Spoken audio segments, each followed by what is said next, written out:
கதைகளு சுவையோடு சுகமாக உருவான கதைகளு. குட்டி ஸ்டோரியோட ஒலி புத்தக பகுதியில் இன்னைக்கு நான் வாசிக்க போகிற நூல் குட்டி இளவரசன். இந்த புத்தகத்தை ஃப்ரெஞ்சில் எழுதினவங்க ஆண்ட்வான் சென்ட் எக்ஸ்பெரி. ஃப்ரெஞ்சில் வெளியான இந்த புத்தகத்தை மலையாளத்தில் மறுபடைப்பு செய்தவர் ராமகிருஷ்ணன் குமரநல்லூர். தமிழில் இந்த புத்தகத்தை மொழிபெயர்த்தவர் யூமா வாசுகி. இந்த புத்தகத்தை வெளியிட்டது பாரதி புத்தகாலயம். அத்தியாயம் 3. குட்டி இளவரசன் எங்கிருந்து வந்தான் என்பதை தெரிந்து கொள்ள அப்புறமும் ரொம்ப நேரம் ஆச்சு. அவன் என்கிட்ட கேள்விகள் கேட்டானே தவிர என்னோட கேள்விகளை கண்டுகிட்டதாவே இல்லை. விமானத்தை பார்த்த போது அவன் கேட்டான், இது என்ன? இது ஒரு விமானம், இதுல ஏறினா பறக்கலாம். நீங்க ஆகாயத்திலிருந்து உடஞ்சி விழுந்துட்டீங்களா? ரொம்ப சுவாரஸ்யமான விஷயம்தான். நீங்க எந்த கிரகத்துல இருந்து வரீங்க? அப்படின்னா நீயும் ஆகாயத்துல இருந்து வந்தவன் தானே? அப்படின்னா முதல்ல நீ எந்த கிரகத்துல இருந்து வரான்னு எனக்கு சொல்லு. ஆனா அவன் எந்த பதிலும் சொல்லல.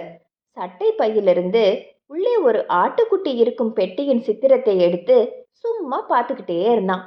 உண்மையில நீ எங்கிருந்து வருகிறாய் குழந்தையே? மிக மிகவும் சிறியதான உன் உலகம் எது? இந்த ஆட்டுக்குட்டியை எங்க கொண்டு போக போகிறாய்? இந்த பெட்டி இருப்பது ரொம்ப நல்லதா போயிடுச்சு. இரவுல இது ஆட்டின் வீடாகவும் இருக்கும் இல்லையா? சற்று நேரத்திற்கு பிறகு மௌனத்தை கலைத்து அவன் சொன்னான், வேணும்னா ஆட்டை கட்டி வைக்க ஒரு கயிறும் தரேன். கட்டி வைப்பதா? என்ன, கட்டி வைக்கலன்னா அங்கேயும் இங்கேயும் அலைஞ்சு அது தொலைஞ்சு போயிடாதா? இல்லை இல்லை, என்னோட உலகம் ரொம்ப ரொம்ப ரொம்ப சின்னது. குட்டி இளவரசன் எங்கிருந்து புறப்பட்டு வந்தானோ அந்த கிரகம் ஒரு வீடளவு பருமன்தான் இருக்கும் என்று எனக்கு புரிந்தது. பூமி, வியாழன், செவ்வாய் போன்ற கிரகங்களின் அளவு பருமன் இல்லாத சின்ன சின்ன கோள்களும் ஆகாயத்தில் இருக்கின்றதல்லவா? ஒரு தொலைநோக்கியின் மூலமாக பார்க்க முடியாத கிரகங்களும் இருக்கும். வானியல் விஞ்ஞானிகள் ஒரு புதிய கோளை கண்டுபிடித்தால் பெயர் சூட்டுவதற்கு பதில் ஒரு எண் கொடுப்பதுண்டு. என் அனுமானத்தின்படி B612 என்னும் ஆஸ்ட்ராய்டிலிருந்து தான் குட்டி இளவரசன் வந்திருக்கிறான். பாருங்களேன், இந்த பெரியவங்களுக்கு எண்கள் மீது எவ்வளவு மோகம். உங்களுக்கு ஒரு புதிய நண்பன் கிடைத்திருக்கிறான் என்று பெரியவர்களிடம் சொல்லி பாருங்கள். ஏதாவது முக்கியமான கேள்விகளை அவர்கள் கேட்பார்கள் என்று நினைக்கிறீர்களா? உன்னோட புதிய நண்பனோட குரல் எப்படி இருக்கும்? அவனுக்கு எந்த விளையாட்டு ரொம்ப ஆர்வம்?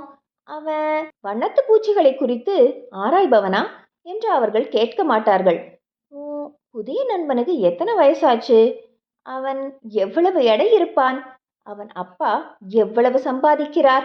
இவற்றை பற்றியெல்லாம் தெரிந்து கொள்ளத்தான் அவர்கள் ஆர்வம் காட்டுவார்கள். இப்படி வச்சுக்குங்களேன், செங்கற்களால் கட்டப்பட்ட ஒரு வீட்டை நாம் பார்க்கிறோம். ஜன்னல்களுக்கு மேலே அழகான பூச்செடிகள் படர்ந்திருக்கின்றன. மணிப்புறாக்கள் மேற்கூரையில் ஓசையிட்டு கொண்டிருக்கின்றன. பெரியவர்களால் இந்த அழகை உணர முடியாது என்று நான் சொல்கிறேன். மாறாக 10 லட்சம் ரூபாய் பெருமானமுள்ள ஒரு வீட்டை நான் பார்த்தேன் என்று சொன்னால், ஓஹோ, அது எவ்வளவு அழகான வீடாக இருக்கும் என்று அவர்கள் சொல்லாமல் இருக்க மாட்டார்கள். அதைப்போல் ஒரு குட்டி இளவரசன் இருந்தான் என்று சொன்னாலும் அவர்களுக்கு நம்பிக்கையே வராது. B612 ராஜகுமாரன் வந்தான் என்று சொன்னால் அவர்கள் நம்புவார்கள். பெரியவர்களோடு பழகும்போது குழந்தைகளான நாம் விவேகத்துடன் நடந்து கொள்ள வேண்டும் என்பதில் மாற்று கருத்துக்கு இடமே இல்லை. அது போகட்டும், என் குட்டி இளவரசன் ஆட்டுக்குட்டியுடன் என்னை விட்டு பிரிந்து சென்று 6 வருடம் ஆகிவிட்டது. ஒரு நண்பனை மறக்க முடியுமா? ஒருபோதும் முடியாது. அப்படி நடந்தால் பெரியவர்களுக்கும் நமக்கும் இடையில் என்ன வித்தியாசம் இருக்க முடியும்? என்ன, நான் சொல்றது சரிதானே? நான் நிறப்பெட்டி ஒன்றும் வண்ண பென்சில்களும் வாங்கினேன். எதுக்கு தெரியுமா? குட்டி இளவரசனை கொஞ்சம் வரைந்து பார்ப்பதற்காகத்தான். பழைய காலத்தில் ஒரு மலைப்பாம்பை வரைந்ததுதான் சித்திரம் வரைவதில் எனக்குள்ள முன் அனுபவம். அதை தவிர பெரிய பயிற்சி ஒன்றுமில்லை. ஆயினும் அவனது உருவத்தை வரைய முடிந்தவரை முயற்சி செய்து பார்க்கலாம். அவன் என்னிடம் அதிகமாக ஒன்றும் பேசியதில்லை. ஆனால் ஒரு விஷயம், துளைகள் ஒன்றுமில்லாமல் வரையப்பட்ட பெட்டிக்கு உள்ளே இருக்கும் ஆட்டை அவனால் பார்க்க முடிந்ததே. இது என்னால் முடியாது. நானும் பெரியவர்களைப் போல ஆகத் தொடங்கிவிட்டேனோ? எனக்கும் வயதாகி வருகிறதல்லவா? அத்தியாயம் 4. சிறு சிறு உரையாடல்களிலிருந்து குட்டி இளவரசனை பற்றி நான் கொஞ்சம் புரிந்து கொண்டிருந்தேன். பெரும் ஆபத்தை ஏற்படுத்தும் பயோபாப் மரங்களை பற்றியும் அப்படிதான் தெரிந்து கொண்டேன். குட்டி இளவரசன் என்னிடம் கேட்டான், ஆடு செடிகளை தின்னும் என்று சொல்கிறார்களே, அது உண்மைதானா? ஆமா, அப்படின்னா அது பயோபாபையும் தின்னும் இல்லையா? பயோபாப் ஒரு சிறிய செடி அல்லவே, அது ஒரு பெரிய மரம். ஒரு ஆடு அதை எப்படி திங்கும்? ஒரு யானை கூட்டமே முயன்றால் கூட அதை தின்று தீர்க்க முடியாது. இவ்வளவு பெருசா வளர்றதுக்கு முன்னாடி அதுவும் ஒரு குட்டி செடியா தானே இருந்துச்சு. இது அவனது சந்தேகம். ஆனால் ஆட்டை கொண்டு அதை தின்ன வைக்க வேண்டுமென்று உனக்கு ஏன் இவ்வளவு நிர்பந்தம்? மற்ற கிரகங்களில் இருப்பதைப் போலவே குட்டி இளவரசனின் கிரகத்திலும் தொல்லை தருகின்ற சில செடிகள் இருந்தன. இந்த பயோபாவையே உதாரணமாக சொல்லலாம். இது மண்ணுக்கு மிகவும் தீங்கு விளைவிக்கும், இடம் முழுவதையும் ஆக்கிரமிக்கும், படர்ந்து பரவி வேர்களை ஆழமாக செலுத்தி இந்த மரங்கள் சிறிய கிரகத்தையே அழித்துவிடும். அதனால் தீய செடிகளை நாம் பிடுங்கி எறிய வேண்டிய அவசியம் இருக்கிறது. பயோபாப் பற்றிய விஷயத்தில் அலட்சியமாக இருந்தால் துன்பம் ஏற்படுவது உறுதி.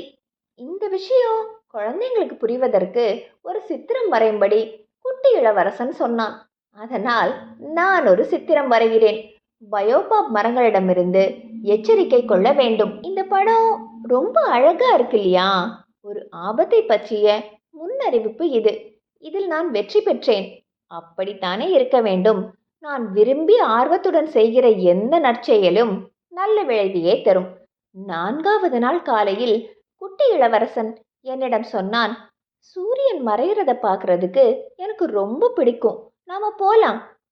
அதுக்கு இன்னும் நேரம் இருக்கு. ஓ, நான் என் வீட்டில் இருக்கிற ஞாபகத்தில் சொல்லிட்டேன்.